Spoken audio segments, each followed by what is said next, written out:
اعوذ باللہ من الشیطان الرجیم بسم اللہ الرحمن الرحیم۔ معزز اور محترم سامعین و ناظرین، السلام علیکم ورحمۃ اللہ وبرکاتہ۔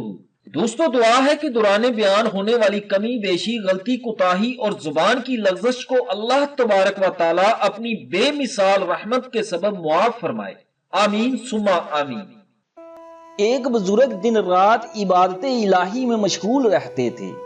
ایک دفعہ ان کے دل میں یہ خیال پیدا ہوا کہ اللہ کے کسی دوست سے ملاقات کرنی چاہیے۔ انہوں نے خواب میں دیکھا کہ ایک نوجوان اپنی بکریوں کو چرا رہا ہے اور کوئی کہنے والا کہہ رہا ہے کہ یہ نوجوان اللہ کا دوست ہے، تم اس سے ملاقات کر لو۔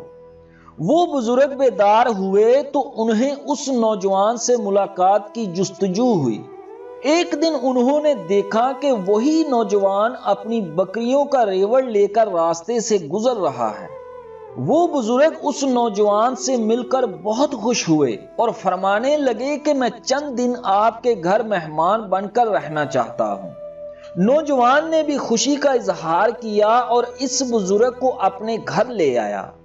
رات کے وقت دونوں آپس میں گفتگو کر رہے تھے کہ اس بزرگ نے نوجوان سے اپنے خواب کا تذکرہ کیا اور پوچھا کہ تمہارا کون سا عمل اللہ کو اتنا پسند آیا ہے کہ تمہیں پروردگار نے اپنے دوستوں میں شامل کر لیا ہے۔ یہ سن کر وہ نوجوان آبدیدہ ہو گیا۔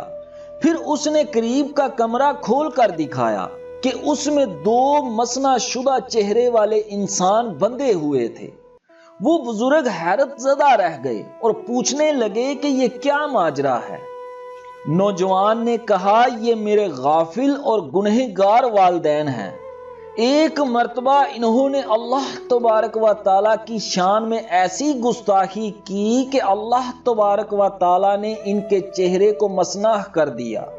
میں سارا دن بکریوں کا ریوڑ چراتا ہوں اور جب واپس گھر آتا ہوں تو پہلے والدین کو کھانا کھلاتا ہوں، بعد میں خود کھاتا ہوں۔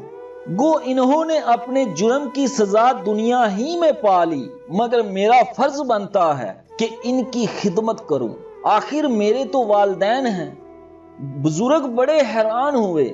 انہوں نے نوجوان کو سینے سے لگا کر کہا کہ ہم نے ساری رات عبادت کی اور سارا دن روزہ رکھا، مگر اس مقام تک نہ پہنچ سکے جس مقام پر آپ کو والدین کے ادب اور ان کی خدمت کی وجہ سے پہنچنا نصیب ہوا۔ ناظرین گرامی، ہمیشہ کی طرح اپنی ہر ویڈیو میں موجود درس حیات کو آپ سب کے سامنے پیش کرنے کی روایت کو برقرار رکھتے ہوئے زیر نظر و سماعت گزرنے والی ویڈیو میں ایک عظیم درس حیات یہ ہے کہ اپنے والدین کے ساتھ ہمیشہ حسن سلوک سے پیش آؤ۔ دوستو، تاریخ میں بہت بڑے اللہ کے ولی ایسے گزرے ہیں جن کو اللہ نے والدین کی خدمت کے عوض اپنے خاص قرب سے نواز دیا۔ یہ وہ عمل ہے جو آپ کی دعا و مناجات کو اللہ تک پہنچنے میں کسی پردے کو حائل نہیں ہونے دیتا۔ ماں باپ ہر حال میں باعث عزت و احترام کے قابل ہیں، خواہ وہ برے ہی کیوں نہ ہوں۔ جس طرح ماں باپ نے اولاد کی اصلاح کی، اسی طرح بعض والدین کی اصلاح اولاد کے ذمے بھی ہوتی ہے، مگر نفرت کی گنجائش نہیں رکھنی چاہیے، کیونکہ ہمارے دین اسلام نے تو گھر میں رکھے ہوئے جانوروں سے بھی نفرت سے سختی سے منع فرمایا ہے۔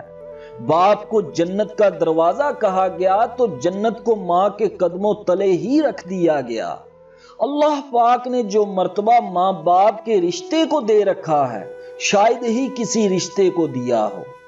دنیا میں ہر کامیاب انسان کے پیچھے اس کے ماں باپ کی دعاؤں کا ہاتھ ہوتا ہے۔ جس کے ماں باپ زندہ ہیں ان کو چاہیے کہ اپنے ماں باپ کی خدمت کو اپنا فرض سمجھیں اور جتنا ہو سکے اپنے دامن کو ان کی دعاؤں سے بھر لیں، اس سے پہلے کہ موت کی حقیقت جدائی کا سبب بن جائے۔ جتنی جلدی ہو اپنے ماں باپ کو راضی کر لیں اور خود بھی ان سے راضی ہو جائیں۔ اور جن کے ماں باپ اس دنیا فانی سے کوچ کر گئے ہیں وہ نمازوں اور ذکر و اذکار کو اپنی زندگی کا حصہ بنا کر ان کو اپنی دعاؤں میں یاد کیا کریں، ان کی مغفرت کی دعا کیا کریں اور ان کو وسیلہ بنا کر اپنی مغفرت طلب کریں۔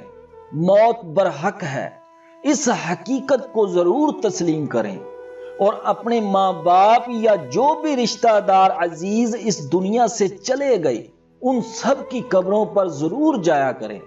اپنے ہر ایک عمل کو نیک اور خالص رضائے الہی بنائیں تاکہ اللہ ہم سے راضی ہو جائے۔ اللہ تبارک و تعالیٰ سے دعا ہے کہ اللہ پاک ہمیں ہر حال میں اپنے ماں باپ کا فرما بردار بنائے اور ہم سے راضی ہو جائے۔ آمین ثم آمین۔